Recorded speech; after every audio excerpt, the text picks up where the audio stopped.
Hello everyone, welcome to this next lecture of our history optional series जिसमें हम history optional को comprehensively cover कर रहे हैं। आज का हमारा टॉपिक है वैदिक एज।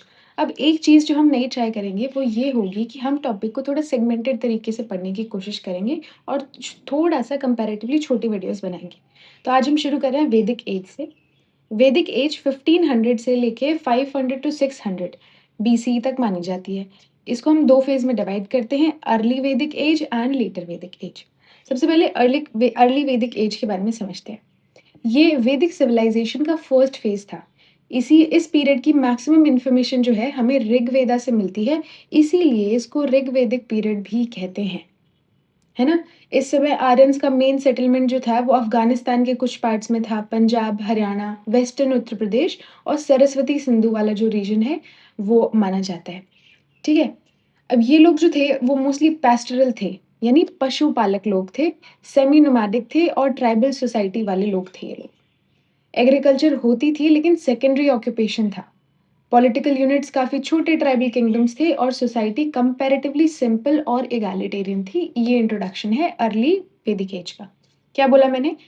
अर्ली वैदिक एज फर्स्ट जो है फेज है हमारा वैदिक पीरियड का। मैक्सिमम इंफॉर्मेशन इसकी हमें ऋग्वेदा से मिलती है। इस टाइम जो आर्यंस हैं वो अफगानिस्तान वाले एरिया में, पंजाब, वेस्टर्न उत्तर प्रदेश, हरियाणा, इन सब एरिया में हमको देखने को मिलते थे और ये लोग मोस्टली पैस्टोरल थे, सेमी नोमैडिक थे और ट्राइबल सोसाइटी फॉलो करते थे, ट्राइबल सोसाइटी में रहते थे। एग्रीकल्चर थी लेकिन सेकेंडरी ऑक्यूपेशन था और पॉलिटिकल यूनिट्स छोटे ट्राइबल किंगडम्स थे। सोसाइटी जो थी वो कंपैरेटिवली ज़्यादा सिंपल और एगालिटेरियन थी। This is the introduction for early वैदिक एज और ऋग वैदिक एज।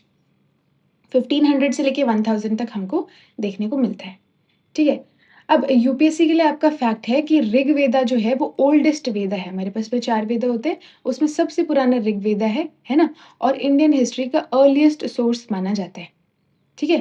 और इसलिए हमने ये भी पढ़ा कि इस पीरियड को अर्ली वैदिक सिविलाइजेशन भी कहा जाता है। ठीक है? अब लेटर वैदिक पीरियड के बारे में बात करते हैं। ये वैदिक पीरियड का सेकंड फेज माना जाता है। इस टाइम जो है आर्यंस पंजाब से ईस्ट की तरफ मूव कर रहे थे, थोड़ा-सा ईस्ट की तरफ आ रहे थे, है ना? अपर गंगा जो वैली है वो ऑक्यूपाई कर ली थी। कुरु पंचाल जो है वो पावरफुल स्टेट बन गया था, सबके बारे में पढ़ेंगे। आयरन का यूज़ स्टार्ट हुआ यहाँ पे। एग्रीकल्चर जो है वो मेजर ऑक्यूपेशन बन गई और परमानेंट सेटलमेंट थोड़ा डेवलप होने लगा। किंगडम्स भी थोड़े बड़े होने लगे। क्या बोला हमने? लेटर वैदिक एज कितना 1000 से लेके 500 या 600 तक चलता है।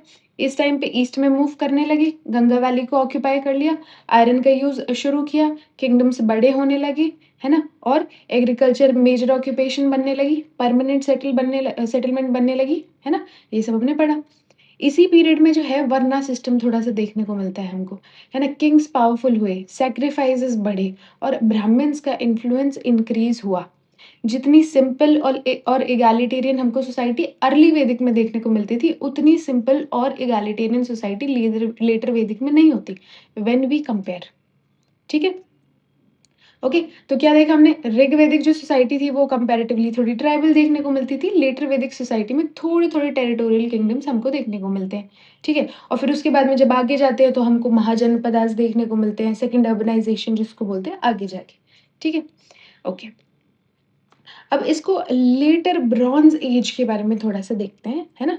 अब इसको अर्ली आयरन एज या लेटर ब्रॉन्ज एज भी कह देते हैं। ये ट्रांजिशन पीरियड था। ऋग वैदिक पीरियड मेनली कॉपर ब्रॉन्ज पर बेस्ड था। आयरन ऑलमोस्ट एब्सेंट था। अब ऋग वैदिक की बात कर रहे हैं व्हिच इज़ अर्ली वैदिक, है ना? लेटर वैदिक पीरियड में आयरन आयरन को श्याम आयस या कृष्ण आयस जो है वो भी कहा गया है। इसका यूज़ शुरू हुआ, है ना? लेटर वैदिक में हमको क्या देखने को मिला? आयरन का यूज़ हमको देखने को मिला। आयरन को हम किस नाम से बोल रहे हैं? एक तो श्याम आयस एंड कृष्ण आयस कृष्ण आयस, ये दोनों टर्म यूज हुए हैं आयरन के लिए। ये दोनों टर्म आयरन के लिए यूज हुए हैं। अब आयरन से क्या क्या हुआ? फॉरेस्ट क्लियरिंग इजी हुई, एग्रीकल्चर एक्सपैंड हुआ, हेवी प्लफ पॉसिबल हुआ, पॉपुलेशन बढ़ी, परमानेंट विलेजेस और बढ़े और लार्ज किंगडम्स डेवलप हुए। इसी वजह से हिस्टोरियंस बोलते हैं इसको लेटर ब्रॉन्ज एज या अर्ली आयरन एज ट्रांजिशन। समझ गए हम, है ना? आयरन टेक्नोलॉजी को लेटर वैदिक एक्सपेंशन का सबसे इम्पोर्टेंट फैक्टर माना जाता है। ठीक है? ये भी हम समझ गए। अभी तक हमने क्या पढ़ा? जो ऋग्वैदिक पीरियड है वो 1500 से लेके 500 या 600 तक चलता है, जिसको हम 2 पीरियड में क्लासिफाई करते हैं, अर्ली वैदिक एज एंड लेटर वैदिक एज। अर्ली वैदिक का जो मोस्टली इन्फॉर्मेशन हमको ऋग्वेदा से मिलता है, इसलिए इसको ऋग्वैदिक पीरियड भी बोला जाता है। इस टाइम जो है लोग Afghanistan, Punjab, eastern UP, western UP, Haryana इस वाले एरिया में जो है रहते थे, पेस्टरल थे, एग्रीकल्चर होता था लेकिन वो सेकेंडरी ऑक्यूपेशन था। ट्राइबल सोसाइटी हमको देखने को मिलती है, किंगडम्स कंपैरेटिवली छोटे ट्राइबल सोसाइटीज़ देखने को मिलते हैं। ये हमने अर्ली वैदिक में पढ़ा। फिर लेटर वैदिक में हमने पढ़ा, क्या पढ़ा? थोड़ा ईस्टर्न मूव करना शुरू कर दिया है, गंगा वैली को ऑक्यूपाई कर लिया है, आयरन का यूज़ शुरू हो गया है, किंगडम्स थोड़े बड़े हो गए हैं, है ना? ये सब हमने देखा, ब्राह्मण्स का इन्फ्लुएंस बढ़ गया है, ये सब हमने देखा। तो ये हमने लेटर वैदिक में पढ़ा था। अब लेटर वैदिक में इतना सब ट्रांसफॉर्मेशन हुआ आयरन की टेक्नोलॉजी से। आयरन का हमने देखा, आयरन को श्याम अयस या कृष्ण अयस भी कहते हैं। ये दोनों ही वर्ड्स आयरन के लिए यूज़ हुए हैं। अब ध्यान रहे हम हर एक छोटी-सी भी चीज़ पढ़ेंगे तो उसको रिवाइज़ करने की कोशिश करेंगे, ताकि बार-बार हम सुने तो हम इतना हैबिचुअल हो जाएँ कि उसको याद करने की ज़रूरत ही ना पड़े। है ना? वो इतना एफर्टलेस याद हो जाए हमको, समझ में आ जाए। ठीक है? तो will keep on repeating things. आगे चलते हैं। अब हड़प्पन सिविलाइजेशन थोड़ा-सा बात करते हैं। हड़प्पन सिविलाइजेशन का डिक्लाइन अराउंड 1900 बीसीई के बाद स्टार्ट हुआ। ये हमने देख चुका था, ठीक है? डिक्लाइन 1900 के बाद शुरू हुआ, है ना? और 1500 बीसीई तक चलता रहा। Major urban centres almost disappear हो गए। इसी पीरियड के बाद ग्रेजुअली आर्यन्स जो हैं वो नॉर्थ वेस्ट इंडिया में आए। बाद बोला मैंने। ध्यान रहे हड़प्पन सिविलाइजेशन कंप्लीटली वैनिश नहीं हुई थी, उसके डिसेंडेंट्स डिफरेंट रीजनल कल्चर्स में सर्वाइव कर रहे थे। मतलब क्या हुआ? अर्बनाइजेशन डिक्लाइन हुआ, ऐसा नहीं है कि लोग ही खत्म हो गए सब। उन लोगों ने माइग्रेट करना शुरू किया, ये हमने पहले वाले लेक्चर्स में अच्छे से समझा है, ठीक है? इसलिए आर्यन्स का इंटरैक्शन मतलब क्योंकि डिसेंडेंट्स थे उनके डिफरेंट रीजनल कल्चर्स में जो है वो सर्वाइव कर रहे थे। आर्यन्स का इंटरैक्शन लेटर हड़प्पन्स के साथ में हुआ। चालकोलिथिक कल्चर के लोगों के साथ में भी हुआ और लोकल ट्राइब्स के साथ में भी हुआ। Not with mature Harappan cities like Mohenjodaro. ठीक है? ये आपके लिए एक इम्पोर्टेंट कॉन्सेप्चुअल पॉइंट हो सकता है। ठीक है? ये हमने देखा after between decline of Harappan civilisation and second urbanisation हमको आर्यन एज देखने को मिलती है, यानी कि वैदिक पीरियड देखने को मिलता है। अब सेकंड अर्बनाइजेशन के बारे में थोड़ा-सा देख लेते हैं। यहाँ से हमने ये भी देखा था कि हिस्टोरिकल पीरियड शुरू होता है हमारा, जब हमारे पास में रिटन रिकॉर्ड्स भी होते हैं और उनको कॉम्प्लीमेंट करने के लिए आर्कियोलॉजिकल रिकॉर्ड्स भी होते हैं। Our historical period starts from 600 BCE, है ना? जहाँ से हम सेकंड अर्बनाइजेशन को भी काउंट करते हैं, ठीक है? कहाँ से श decline after decline of Harappan civilisation Vedic age started after end before second urbanisation, है ना? Till second urbanisation Vedic age survived, ठीक है? हाँ, तो लेटर वैदिक के एंड तक agriculture, iron trade, kingdom taxes सब डेवलप हो गए थे। इसका रिजल्ट था second urbanisation. Around 600 BC cities दोबारा डेवलप होने लगी, जैसे राजगीर, कौशाम्बी, वाराणसी जैसी सिटीज़, उज्जैन था हमारे पास में, चंपा। ये महाजनपदास पीरियड का बिगिनिंग हमको देखने को मिलता है। अब फर्स्ट अर्बनाइजेशन और सेकंड अर्बनाइजेशन में क्या फ़र्क है? फर्स्ट अर्बनाइजेशन क्या था? First urbanisation was Harappan civilisation, है ना? First urbanisation was Harappan civilisation and second urbanisation was mahajanapadas.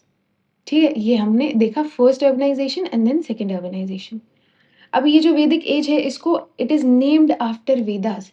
इस एज का नेम वैदिक एज इसलिए पड़ा है क्योंकि इस पीरियड की सबसे इम्पोर्टेंट इन्फॉर्मेशन हमें वेदास से मिलती है। वेदास क्या थे? रिलीजियस टेक्स्ट भी हैं और हिस्टोरिकल सोर्स भी हैं। इनसे हमें पता चलता है society, economy, religion, even rivers, tribes इन सब के बारे में। We also get to know about political institution, about their agriculture and their culture. इन सब का कैसे पता चलता है? हमको ऋग्वेदा से पता चलता है, राइट? हुँ। अब जो कंपोज़र्स हैं ऋग्वेदा के वो अपने आप को आर्यन्स बोलते थे। ऋग्वेदा के कंपोज़र्स ने खुद को आर्य बोला है ना? इम्पोर्टेंट बात ये है कि आर्य का मतलब रेस नहीं था। ये डिनोट करता है civilised, noble, respectable and cultural identity, है ना? इसलिए मॉडर्न हिस्टोरियंस आर्यन को लिंग्विस्टिक कल्चरल आइडेंटिटी मानते हैं, कोई बायोलॉजिकल रेस नहीं मानते। क्या मानते हैं? Linguistic cultural identity, linguistic cultural identity मानते हैं, ठीक है? ये हमने देखा। करेक्ट? कोई बायोलॉजिकल रेस नहीं है। अब सोर्स ऑफ वैदिक एज क्या है हमारे पास में, इसको अच्छे से पढ़ते हैं। सोर्स ऑफ वैदिक एज। हिस्ट्री रिकंस्ट्रक्ट करने के लिए हिस्टोरियंस मेनली 4 टाइप के सोर्सेज़ यूज़ करते हैं। The very first is literary source, second is foreign source, then inscription and archaeological source. 4 तरीके के सोर्सेज़ हम यूज़ करते हैं और इन सबको कंबाइन करके वैदिक सिविलाइजेशन को समझा जाता है। क्या बोला? First is literary, then we have foreign source, then we have inscription and then we have archaeological source. ठीक है? Literary, foreign, inscription, archaeological source. अब लिटरेरी सोर्स की बात कर लेते हैं। ये सबसे इम्पोर्टेंट सोर्स है, मैक्सिमम इन्फॉर्मेशन वैदिक लिटरेचर से मिलती है। ठीक है? अर्ली वैदिक एज के लिए हमको ऋग्वेदा देखने को मिलता है, सबसे पुराना वेद है, अराउंड 1500 टू 1200 के बीच कंपोज़ हुआ। फीचर्स क्या देखने को मिलते हैं? इसके 10 मंडलास होते हैं, 1028 हाइम होती हैं इसमें, 1028 हाइम्स हैं इसमें। हाइम्स का क्या मतलब होता है? शुक्तास, ठीक है? और अराउंड 10,600 मंत्रास देखने को मिलते हैं हमको। 10 मंडलास हैं, 10 mandala, 1028 hymns and around 10,600 mantras देखने को मिलते हैं, dedicated to different gods, mainly prayers हैं इसमें, है ना? ऋग्वेदा से हमें political life, economy, women marriage, इन सब के बारे में पता चलता है और बाकी सब चीज़ों के बारे में भी पता चलता है। ठीक है? तो earliest literary source of India Rigveda को हम मान सकते हैं। ठीक है? ऋग्वेदा को क्या मान सकते हैं? Earliest literary source of India. ठीक है? अब लेटर वैदिक में आते हैं। लेटर वैदिक का कैसे पता चलता है हमको? तो सबसे पहला है सामवेद। मोस्टली ऋग्वेदा के हाइम्स का म्यूज़िकल वर्ज़न है ये, है ना? पर्पस क्या है कि जो यज्ञ वगैरह, यज्ञस वगैरह हो रहे हैं, उनमें सिंगिंग के लिए, इसलिए बुक ऑफ मेलोडीज़ भी इसको बोला जाता है। क्या बोला जाता है इसको? बुक ऑफ मेलोडीज़ भी बोला जाता है। बुक ऑफ मेलोडीज़, सामवेद को। ठीक है? फिर आता है हमारा यजुर्वेद। ये क्या है? ये प्रीस्ट को गाइड करता है ना? इसमें यज्ञ रिचुअल्स हैं, हमको देखने को मिलते हैं। 2 फॉर्म्स में देखने को मिलते हैं, कृष्ण यजुर्वेद एंड शुक्ल यजुर्वेद। ठीक है? फिर हमको अथर्ववेद देखने को मिलता है। ये कॉमन लोगों का वेदा था, common peoples Veda. It had magic, medicine, diseases, healing, household ritual and superstition, उन सब के बारे में लिखा हुआ है ना? सोसाइटी को समझने के लिए बहुत यूज़फुल है कि कैसा लोग सोचते थे, है ना? वो सब चीज़ें हम इससे रिकंस्ट्रक्ट कर सकते हैं। ठीक है? उसके बाद में वी हैव ब्राह्मणास। ब्राह्मणास ये प्रोज़ टेक्स्ट है ना? पर्पस है यजनास को एक्सप्लेन करना। हर वेदा का अपना ब्राह्मणा होता है, जैसे ऐत्रेय ब्राह्मणा, शतपथ ब्राह्मणा, है ना? ये एक्सप्लेन करते हैं जो वेदास में लिखा हुआ है। अब इनका इम्पोर्टेंस क्या है कि पॉलिटिकल इन्फॉर्मेशन भी मिलती है, किंगशिप वगैरह, अश्वमेध यज्ञ के बारे में लिखा है, कोरोनेशन कैसे होता था, एक्सपेंशन किस तरीके से कैसे किया गया, वो सब देखने को मिलता है। Then we have Aranyakas. ये क्या बताते हैं? अरण्यकास का मतलब होता है फॉरेस्ट बुक्स। ये उन लोगों के लिए थे जो फॉरेस्ट में जाकर स्पिरिचुअल लाइफ जीना चाहते थे। ये रिचुअल और फिलॉसफी के बीच का ब्रिज हमको देखने को मिलता है। अरण्यकास यानी फॉरेस्ट बुक्स। देन उपनिषद्स भी देखने को मिलते हैं। सबसे फिलॉसफिकल टेक्स्ट है, मेन कॉन्सेप्ट है ब्राह्मणास, आत्मा, कर्मा, रीबर्थ, मोक्ष, है ना? इन सब की बात करता है। ये हिंदू फिलॉसफी की फाउंडेशन हम उपनिषद्स को बोल सकते हैं। ठीक है? फिर फॉरेन सोर्स में क्या-क्या आता है? अभी तक हमने लिटरेरी सोर्स देखे, ऋग्वेदा देखा अर्ली वैदिक पीरियड के लिए और लेटर के लिए हमने देखा सामवेद, जिसको बुक ऑफ मेलोडीज़ भी बोला जाता है। फिर हमने यजुर्वेद देखा, है ना? यजुर्वेद के बाद में हमने अथर्ववेद देखा। अथर्ववेद के बाद में हमने ब्राह्मणास देखा, अराणका देखा, जिनको फॉरेस्ट बुक्स कहा जाता है and then we talked about Upanishads, जिसको फाउंडेशन ऑफ इंडियन फिलॉसफी भी कहा जाता है। ठीक है? अब हम फॉरेन सोर्सेज़ की बात कर रहे हैं। फॉरेन टेक्स्ट भी आर्यन को समझने में हेल्प करते हैं। जैसे वी हैव ज़ेंड अवेस्टा, ईरान। ये ईरानियन सीक्रेट टेक्स्ट है, इसकी लैंग्वेज और संस्कृत बहुत सिमिलर है। ये प्रूव करता है कि इंडियन आर्यंस और ईरानियन आर्यंस एक कॉमन इंडो ईरानियन एंसेस्टर से आए थे। लिंग्विस्टिक सिमिलैरिटी में हमको क्या-क्या देखने को मिलता है? लिंग्विस्टिक सिमिलैरिटी में हमको एग्ज़ाम्पल जैसे मित्र, सोम, होम, है ना? ये सब देखने को मिलता है। यजना, यसना, ये कुछ सिमिलर वर्ड्स हमको देखने को मिलते हैं। सप्त, हप्त, है ना? सिंधु, हिंदू, ये सिमिलैरिटीज़ कोइंसिडेंस नहीं हो सकती हैं, है ना? ये कॉमन ओरिजिन का एविडेंस हमको देखने को मिलता है। अब दोनों सोसाइटीज़ में कॉमन फीचर्स क्या हैं? जैसे फायर वर्शिप। फायर वर्शिप देखने को मिलती है, sacred drinks, cattle economy, pastoral life, priest, common God, ये सब देखने को मिलता है। ये शो करता है कि सेपरेशन इंडिया आने के बाद हुआ, है ना? कुछ वर्ड्स जैसे अहुरा, असुरा, है ना? इंडिया में असुर लेटर इविल बन गया, ईरान में अहुरा हाईएस्ट डिवाइन पावर है ना? ठीक है? इससे पता चलता है कि लेटर रिलिजियस एवोल्यूशन दोनों रीजन्स में अलग-अलग डायरेक्शन में हुआ। हमने असुरा का मतलब कुछ और निकाल लिया, उन्होंने अहुरा का मतलब कुछ और निकाल लिया। जैसे होम, सोम, है ना? ऋग्वेद का सोम और ईरान में होम के नाम काफ़ी फेमस है, दोनों सेक्रेड रिचुअल के ड्रिंक्स हैं। है ना? तो ये भी तो सिमिलर देखने को मिलता है, अहुरा, असुरा, होम, सोम। और एक ग्रीक का टेक्स्ट भी है, ग्रीक टेक्स्ट भी है, इलियड, ओडिसी। ये होमर ने लिखे हैं। आजकल एक मूवी भी आ रही है ओडिसी करके, है ना? ठीक है? तो ये इलियड एंड ओडिसी ये डायरेक्ट वैदिक सोर्स नहीं है, लेकिन कंपैरेटिव स्टडी के लिए इम्पोर्टेंट है। इनमें भी heroic tribal society, warrior, chief, cattle, clan organisation ये सब देखने को मिलता है। आई वुड हाइली सजेस्ट आप इलियड और ओडिसी का एटलीस्ट थोड़ा बहुत समरी के टाइप में पढ़ें, बहुत बढ़िया है, मैंने कुछ सालों पहले पढ़ी थी। ठीक है? Warrior, chief, cattle, clan organisation इन सब का पता चलता है, ये सब देखने को मिलता है।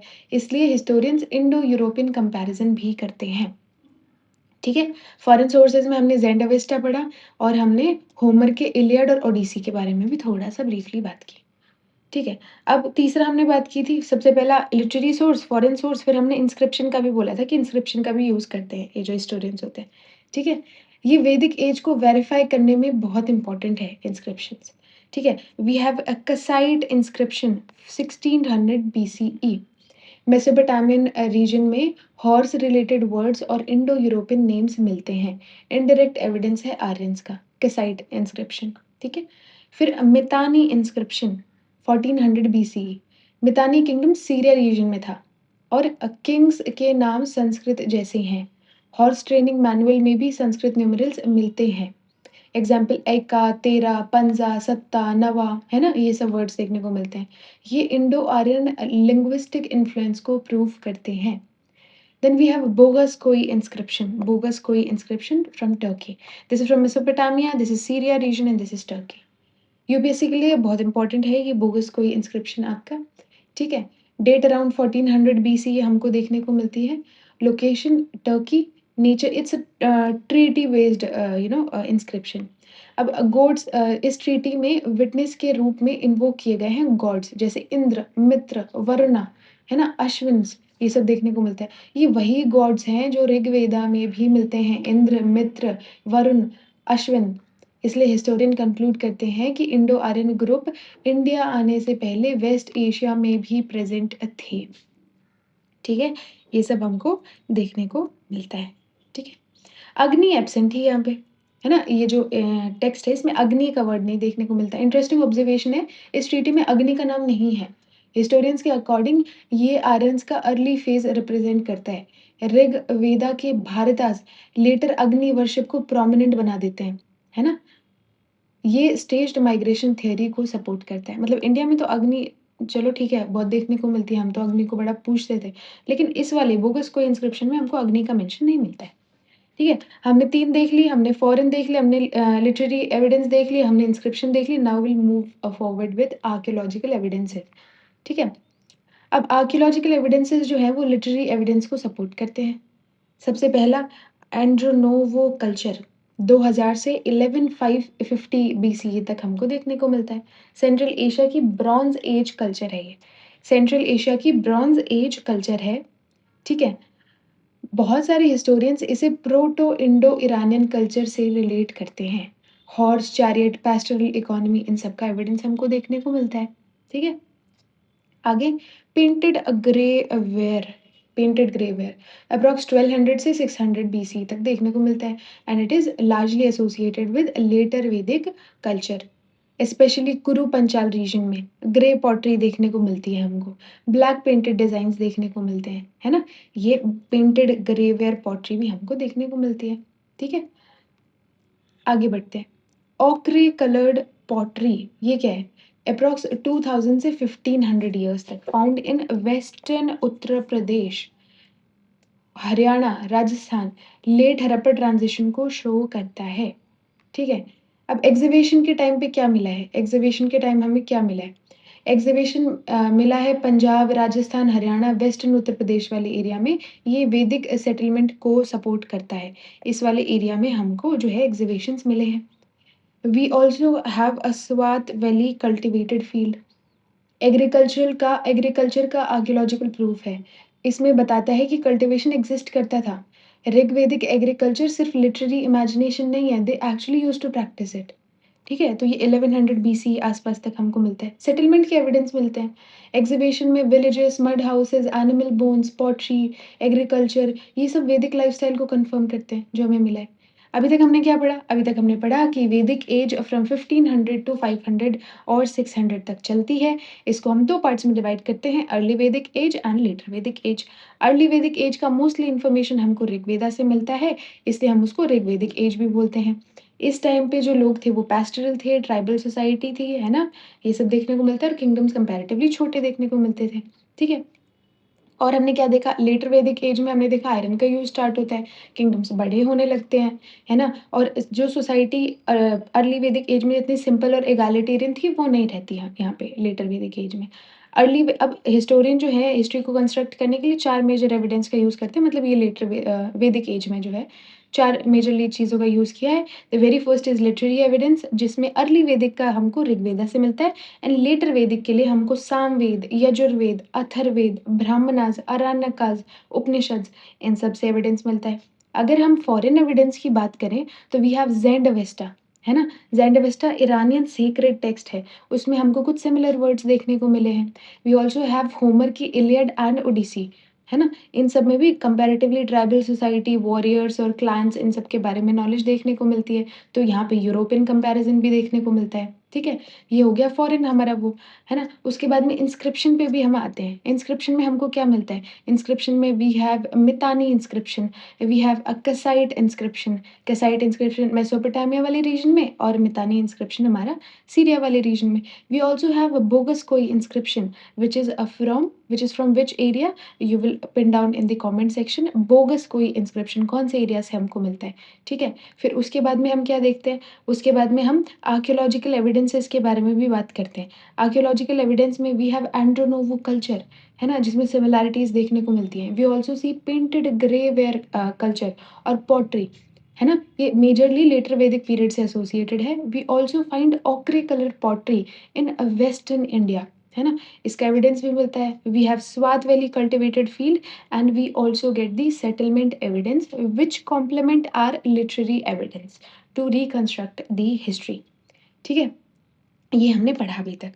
ओके, तो आज के लेक्चर में हम इतना ही करेंगे जितना हमने रिवाइज किया। इंडो आर्यन वैदिक एज क्या होता है, अर्ली वैदिक एज का डिफरेंशिएशन, लेटर वैदिक एज का डिफरेंशिएशन और हमको एविडेंसेस कहाँ-कहाँ से मिलते हैं, ये हमने डिस्कस किया। अब नेक्स्ट लेक्चर में हम इंडो आर्यंस के बारे में डिस्कस करेंगे, उनकी सोसाइटी, पॉलिटी और ऐसे कर के सेगमेंटेड तरीके से हम अपना वैदिक एज कंप्लीट करेंगे। आई होप आपको ये वीडियो पसंद आई होगी। अगर ये वीडियो आपके लिए किसी भी तरीके से हेल्पफुल रही हो, then please hit the like button and subscribe to this channel.